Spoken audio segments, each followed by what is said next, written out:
I want to start off with some good news and the fact that recently, as of today, Ripple and their team announced they have another partnership with a company called FinCEN to bolster cross-border payments. And this would actually use Ripple's blockchain-powered payment solutions, in other words, the XRPL, to allow Ripple's enterprise customers to more easily withdraw funds in new currencies and countries to enhance their global payment capabilities, which is pretty cool considering FinCEN is already offering payments infrastructure to 130 countries in over 80 currencies for over 320 different methods of payment. Now, the goal in integrating Ripple with their current payments network would be the fact that they're enhancing payment speed, accessibility, and compliance across regions, considering Ripple has done a lot of work to be compliant, not only internationally, but even in the most difficult financial market when it comes to compliance, the United States.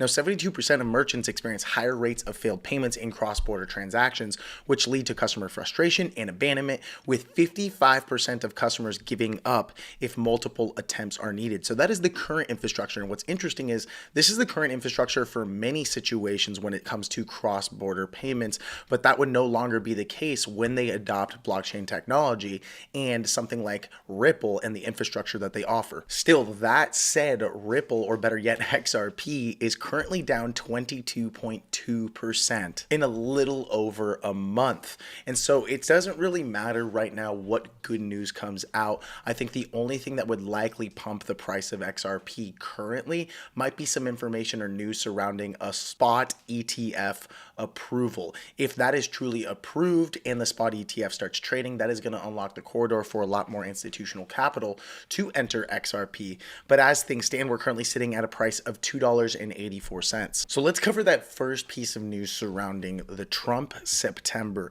And again, we have to take into consideration that September seasonality is here, and for whatever reason, markets don't really like buying in Septembers. Now, that's not all the time, but that has been the last 7 out of 10 years.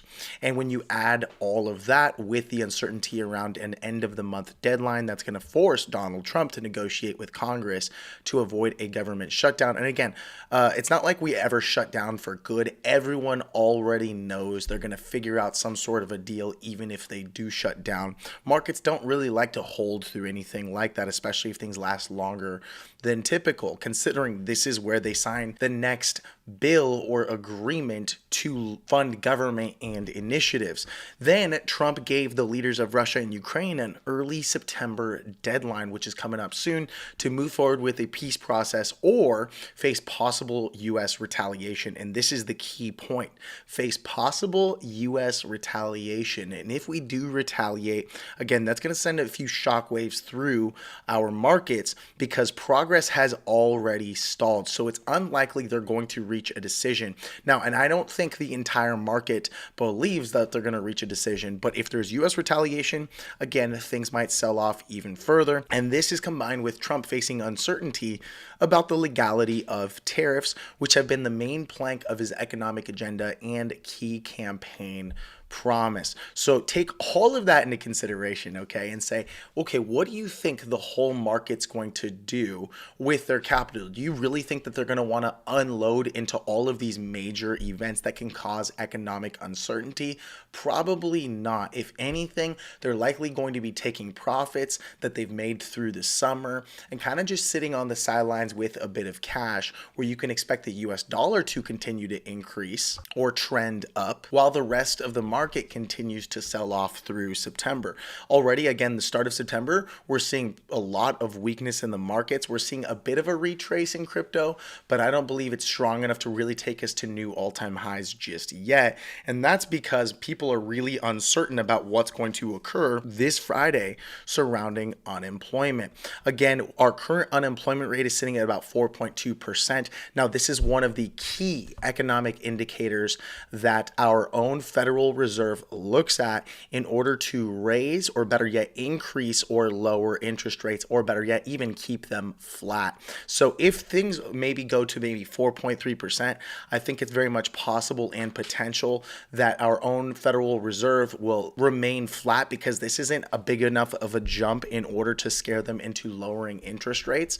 But if we get anything above this, let's say 4 point some percent, 4.4, 4.5, that's going to be above expectations, which will cause a bit of panic in the markets alongside all of the rest of the news that we just covered, which will lead markets to sell off.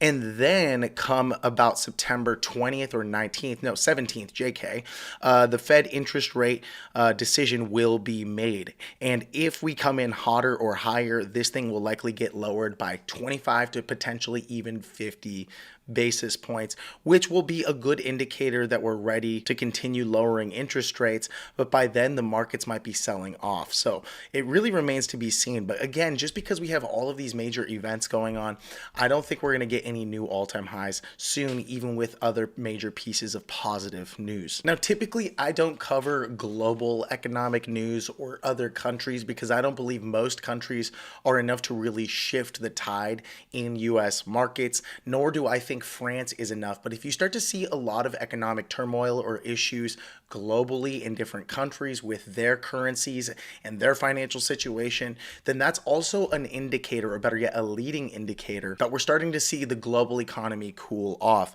And the next one to potentially go down will be France, as it's saddled with a massive debt pile, rising borrowing costs, and governments that collapse in a matter of months, which is not Italy. And again, Greece and Italy have always done pretty poorly from an economic standpoint. So this is huge, considering France is the 7th largest GDP in the world. The more ungovernable France becomes, the more investors are pushing its borrowing costs to levels familiar to Europe's debt-laden periphery. The yield on the France's 10-year bonds has risen above Greece's, which is actually quite shocking.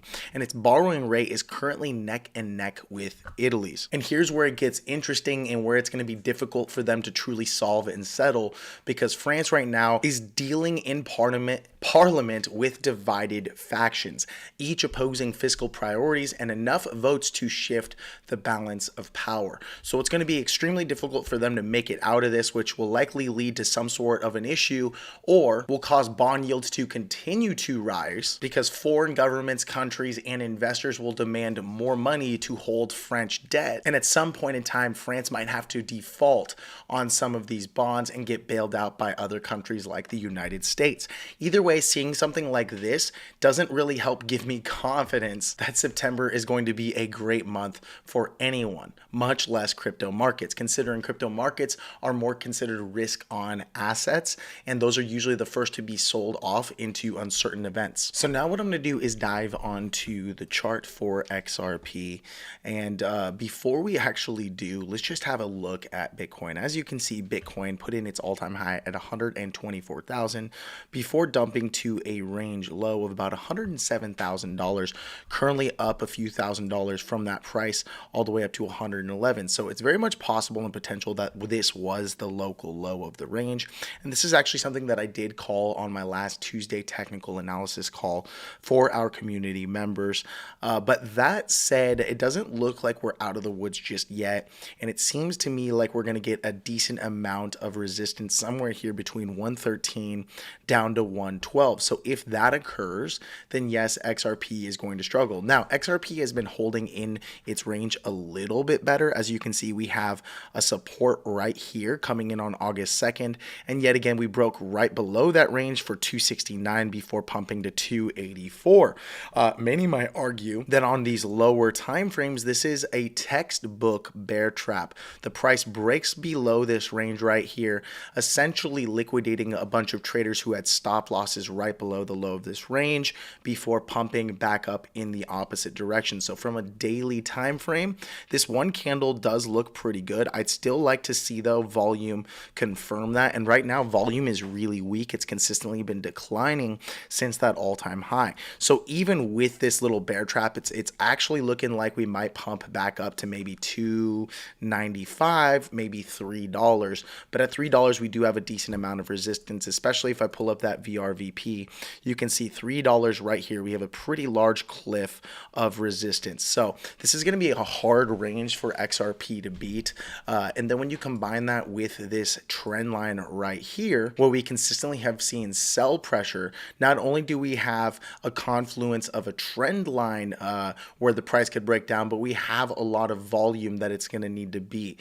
And again, in a month where there's a lot of uncertainty, where we have seasonal weakness, I don't know of any situation where I'd want to be long. If anything, I might wait for this thing to retrace back up to $2.95, $2.90, maybe $3 before placing a short sell on a bit of leverage. Now, I'm not recommending anyone do that, but I'm not liking the fact that we are currently in this local downtrend where Bitcoin is also breaking for some new lows. So our next major range of support, like I've been talking about on prior videos, is going to be somewhere at 260 down to 245. And I believe if we hit a range of 245, that's going to be a very good opportunity to buy a dip, which is actually not too far down below where we currently are. So even if, let's just say, the price goes to 290, if we break down to about 244, 245, that's only 16% down from current prices. Now, if you're on leverage